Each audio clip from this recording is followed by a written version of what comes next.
Do you know who would have loved this day? Walter.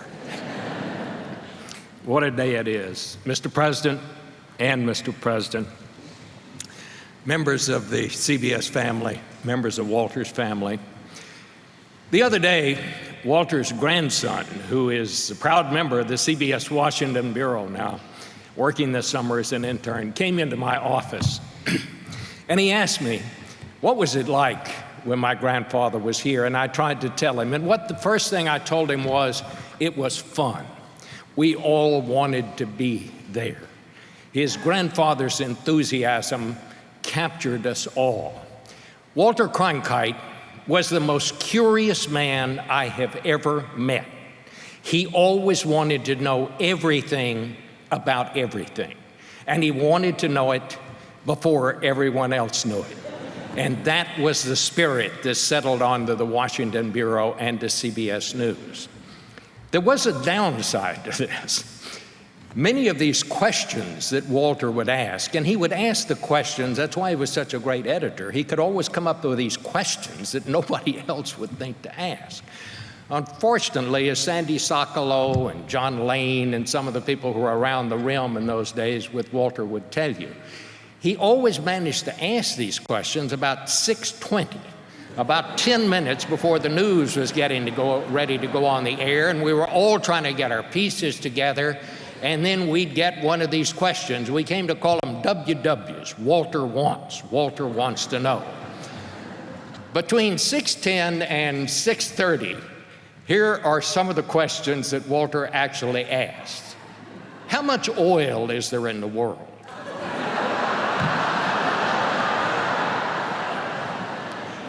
In Poland, did they call him Father Christmas or Santa Claus? And then my all-time personal favorite, how long is Greenland? You ever think about that? Must admit, I never had.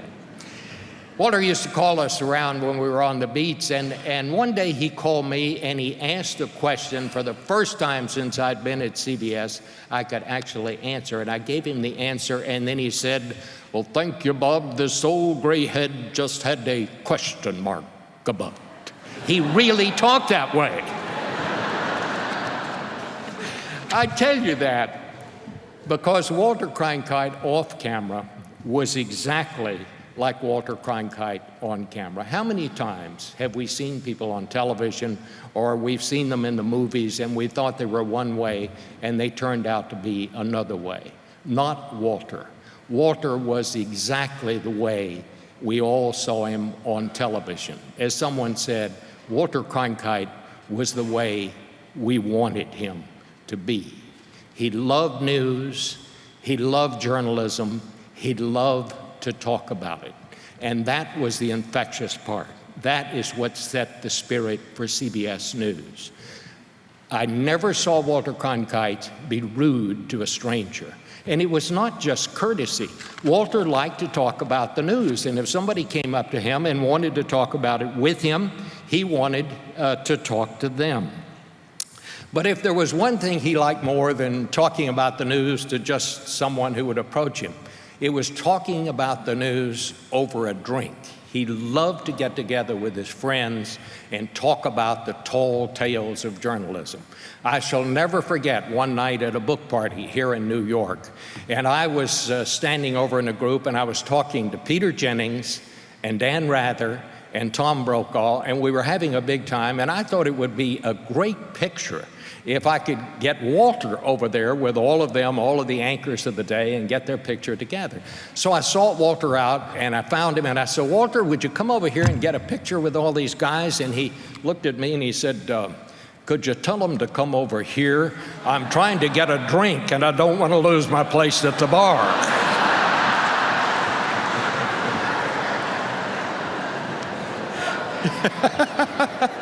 He really said that. If Walter loved anything more than talking about the news, it was getting a news scoop, especially if it was his scoop. I will never forget, in 1976, there were two big stories that year. There was the presidential campaign, President Ford against Jimmy Carter, and there was this new flu vaccine. And it was making so many people sick that we began to wonder, are these government officials who are telling us all to take this stuff going to take it themselves? And it was, people were asking it on street corners, what about this stuff? Well, in the middle of all this and in the middle of the campaign, President Ford came up here to New York one day. They made up some excuse for why he was coming, but the real reason he was coming up here was to be interviewed by Barbara Walters, who was at that time the host of the Today Show, and in Walters' mind, his most formidable competitor, a view that I shared at the time. Well, Barbara interviewed President Ford, and then apparently she put out the word to the White House staff that if any of them allowed anyone to interview President Ford before her interview aired the next morning on the Today Show, that person would be killed.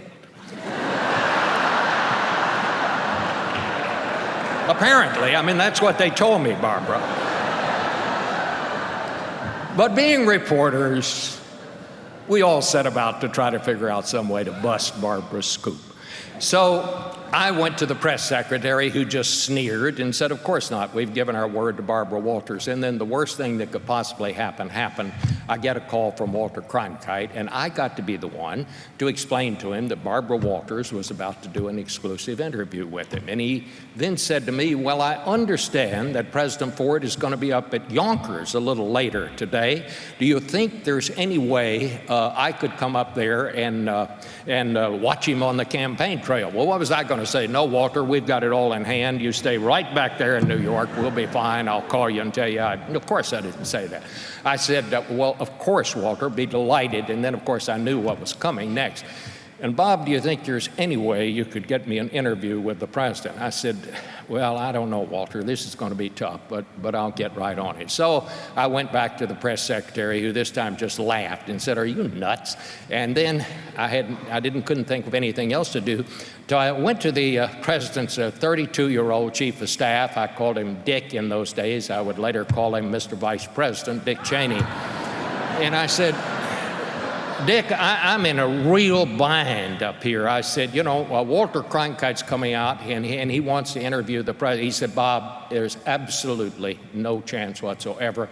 We have given our word to Barbara Walters. No interview until that interview with the president appears on the Today Show. And I said, well, Dick, do you think that could you just get Walter in to say hello to the president? I said, I know the president likes him, and I know that, you know, that he'd get a kick out of seeing Walter. And he said, well, yeah, I can do that. I said, well, we'll squeeze him in. And I said, Dick, do you think there's any possibility we could get a camera crew in there with him? I said, you know, just a little souvenir for Walter. And he said, Bob, I have told you we are not going to authorize an interview. Now, no is no. And I said, but just the camera crew in there, just to take. He said, well, all right. He said, I will let you do that. But he said, I'm telling you, I'm not authorizing any interview.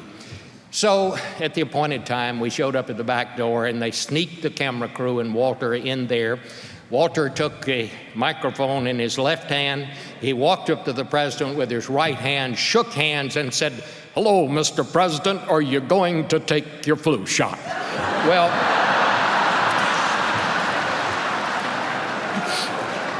President Ford just sort of stifled a laugh, and he said, yes, Walter, I am. He said, I really think it's up to those of us in government to set a good example. I am going to take a flu shot. Well, by this time, the White House staff was trying to wrestle the crew to the ground. We were hustled out of there. President Ford just laughed. We got out of there. But that night, the CBS Evening News began with these words, good evening, President Ford told me in an exclusive interview on the campaign trail tonight.